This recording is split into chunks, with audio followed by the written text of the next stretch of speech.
तो इस वीडियो में हम protecting computer system from virus and malicious attack के बारे में पढ़ेंगे कि क्या होता है ये चीज़ और क्या क्या चीज़ें हमें करनी चाहिए जिससे कि हम अपने कंप्यूटर सिस्टम को प्रोटेक्ट कर सकें। किसी कंप्यूटर सिस्टम में वायरस एंड मैलिशियस अटैक से बचने के लिए हम ये यूज़ करते हैं प्रोटेक्शन ऑफ कंप्यूटर। तो क्या क्या चीज़ें हमें सावधानी रखनी चाहिए जिससे कि हमारा कंप्यूटर सिस्टम प्रोटेक्ट हो सके। पहला है use of antivirus. Virus and malicious attack से बचने के लिए एंटीवायरस एप्लीकेशन हमारे कंप्यूटर सिस्टम में इंस्टॉल होने चाहिए। कौन कौन से एंटीवायरस होते हैं, जैसे AVG एंटीवायरस हो गया, कैस्पर की एंटीवायरस हो गया, नॉर्टन एंटीवायरस हो गया। ये एग्जाम्पल है एंटीवायरस के। अब दूसरा देखते हैं यूज़ ऑफ पॉपअप ब्लॉकर। तो जब हम इंटरनेट पे आते हैं तो कई सारे पॉपअप विंडो एडवर्टाइजमेंट के लिए दिखता है हमें। तो अगर आप उस पर क्लिक करते हैं तो उसमें एक वायरस हो सकता है। तो उस पॉपअप विंडो को हटाने के लिए हमें पॉपअप ब्लॉकर का यूज़ करना चाहिए, जो कि ईज़िली इंटरनेट पे आपको मिल जाएगा। इस पॉपअप ब्लॉकर को आप इंटरनेट पे डाउनलोड करके इंस्टॉल कर सकते हैं। Don't open unwanted email. कई बार हमारी ईमेल आईडी पे वायरस अटैक हो सकता है। मान लीजिए किसी ने आपके पास कोई ईमेल भेजी और ईमेल के साथ कोई अटैचमेंट है, और अगर आपने उस अटैचमेंट को डाउनलोड किया तो आपका सिस्टम इन्फेक्ट हो सकता है। तो ऐसे ईमेल को खोलने से बचिए और अननोन पर्सन की ईमेल कभी मत खोलिए।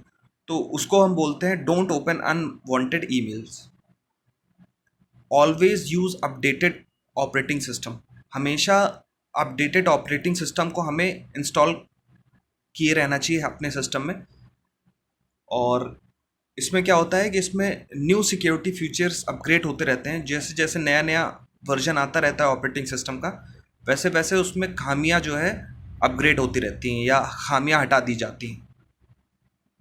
Use internet browser privacy. हमें जब हम खोलते हैं या हम इंटरनेट पे कोई चीज़ सर्च करते हैं ब्राउज़र पे, तो हमारी जो ब्राउज़र प्राइवेसी है ये ऑन होनी चाहिए।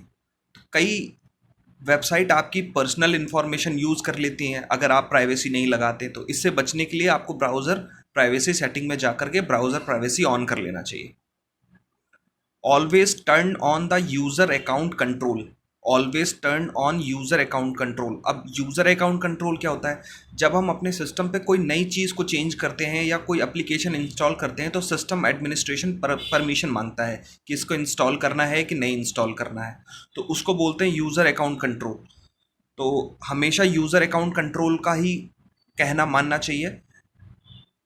और अगर आपके अकाउंट पे कभी भी कोई अटैक होता है तो यूज़र एडमिनिस्ट्रेटर ऑटोमेटिकली उसको डिसअप्रूव कर देगा अगर आपने यूज़र अकाउंट कंट्रोल को ऑन कर रखा है। अब टेम्पर प्रोटेक्शन क्या होता है? टेम्पर प्रोटेक्शन वो होता है जो कि अभी लेटेस्ट वर्जन में विंडो 10 और विंडो 11 में आया है। टेम्पर प्रोटेक्शन में क्या होता है कि जो एंटीवायरस होते हैं ना, एंटीवायरस को हमेशा एक्टिव रखने के लिए टेम्पर प्रोटेक्शन का यूज़ करते हैं। कई बार क्या होता है हमारे कंप्यूटर में वायरस अटैक हो जाता है और एंटीवायरस को डीएक्टिवेट कर देता है। तो इसीलिए हमें टेम्पर प्रोटेक्शन की बहुत ज़्यादा ज़रूरत है। तो ये फीचर विंडो 10 और विंडो 11 में है। अब कुछ इंपॉर्टेंट पॉइंट्स देखते हैं। एप्लीकेशन सॉफ्टवेयर में कौन सा वायरस फैलता है? एप्लीकेशन सॉफ्टवेयर में कौन सा वायरस फैलता है? माइक्रो वायरस फैलता है। एंटीवायरस होता है, एंटीवायरस एक प्रोग्राम कोड होता है, ना ही ये एप्लीकेशन होता है ना ही ये सॉफ्टवेयर होता है। ये एक प्रोग्राम कोड होता है एंटीवायरस, जो कि आपके सिस्टम में इंस्टॉल होना चाहिए। ऐसा सॉफ्टवेयर जो सेल्फ रिप्लिकेशन सिस्टम कहलाता है, अपने आप रिप्लिकेट होता रहता है, अपने आप बढ़ता रहता है, वो वॉर्म्स है। ऐसा सॉफ्टवेयर कह लीजिए या उसको वायरस कह लीजिए, ऐसा वायरस जो सेल्फ रिप्लिकेशन सिस्टम कहलाता है उसको वॉर्म्स बोलते हैं। वॉर्म्स एक वायरस है। कौन सा मालवेयर है जो कंप्यूटर पर अटैक करके डेटा हटाना, डेटा इनक्रिप्ट करना आदि कार्य करता है? ये पेलोड होता है। पेलोड वायरस होता है जो कि आपके सिस्टम पे डेटा को हटा देता है और डेटा जो पासवर्डेड डेटा होते हैं उनको खोल देता है।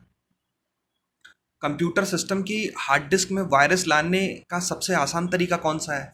कंप्यूटर सिस्टम की हार्ड डिस्क में वायरस लाने का सबसे आसान तरीका है ईमेल खोलना, या ईमेल अनवांटेड ईमेल को खोल करके आप उसको अटैचमेंट अगर डाउनलोड करते हैं तो आपकी हार्ड डिस्क में ऑटोमेटिकली वो अटैचमेंट सेव हो जाता है। तो ये एक आसान तरीका है वायरस लाने का।